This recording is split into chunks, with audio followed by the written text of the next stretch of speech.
नमस्कार, मैं हूं आकृति और आप देख रहे हैं इंडिया पब्लिक खबर। आज की खबर आपकी ईएमआई से जुड़ी है।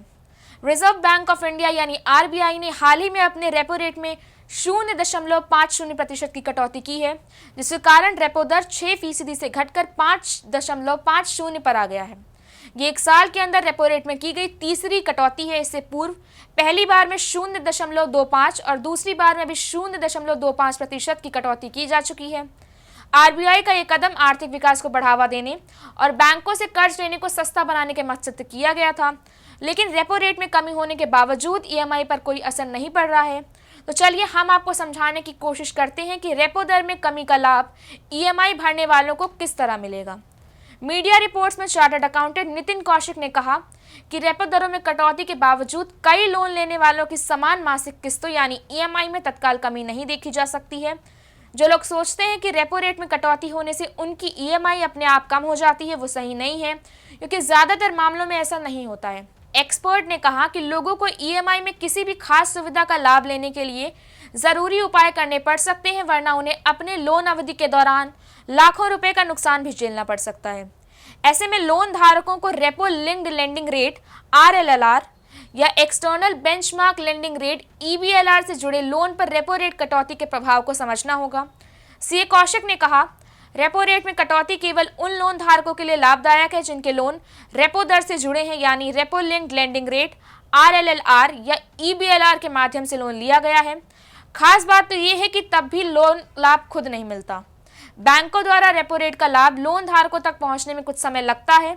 इस कटौती की सूचना कई बार बैंक भी अपने ग्राहकों को नहीं देते हैं, जिससे उन्हें ईएमआई में कमी का लाभ नहीं मिल पाता है। हालांकि लोन धारकों के पास इन लाभों का अनुरोध करने के लिए 90 दिनों की सीमित अवधि होती है। अगर इस अवधि में लोन धारक अनुरोध नहीं कर पाते हैं तो वे लाभ लेने से चूक जाते हैं। इतना ही नहीं, उन्हें आने वाले वर्षों में ज्यादा ईएमआई का भी भुगतान करना पड़ सकता है। सीए कौशिक ने लोगों को सलाह देते हुए कहा कि वे बैंकों से जानकारी के अभाव में ज्यादा भुगतान करने से बचने के लिए जरूरी कदम उठाएं। लाभ लेने की यह सुनिश्चित करना जरूरी है कि आपका लोन रेपो लिंक्ड है या marginal cost of funds based lending rate MCLR जैसी पुराने सिस्टम पर बेस्ड है। अगर सिस्टम पुराना है तो आप इसे बदलने पर विचार कर सकते हैं, जिसके लिए औसतन 2 से 5 हज़ार के बीच का शुल्क लगता है, लेकिन ये अमाउंट कुछ ही महीनों में रिकवर भी हो जाता है। इसलिए ज़रूरी है कि आप अपने लोन की रीसेट डेट को कंफर्म कर कैलकुलेट करें कि आपकी ईएमआई उसी के अनुसार कम हो रही है या नहीं। अगर आपका ब्याज दर कम भी हो जाता है तब भी आपको एक बार अपने बैंक को आरबीआई परिपत्र 2019 के अंतर्गत ब्याज रीसेट अनुरोध विषय पर एक ईमेल भेजकर इस कमी की पुष्टि तो करनी ही चाहिए। इसके बाद अगर बैंक ऐसा करने से इनकार करता है तो आप इसकी शिकायत आरबीआई की शिकायत प्रबंधन प्रणाली से कर सकते हैं।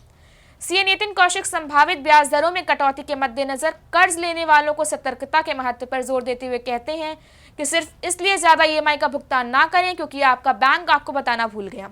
इस मामले में जल्द से जल्द जरूरी कदम उठाकर उधारकर्ता रेपो दर में कटौती का अधिकतम लाभ ले सकते हैं और अपने लोन की अवधि के दौरान बचत को बढ़ा सकते हैं।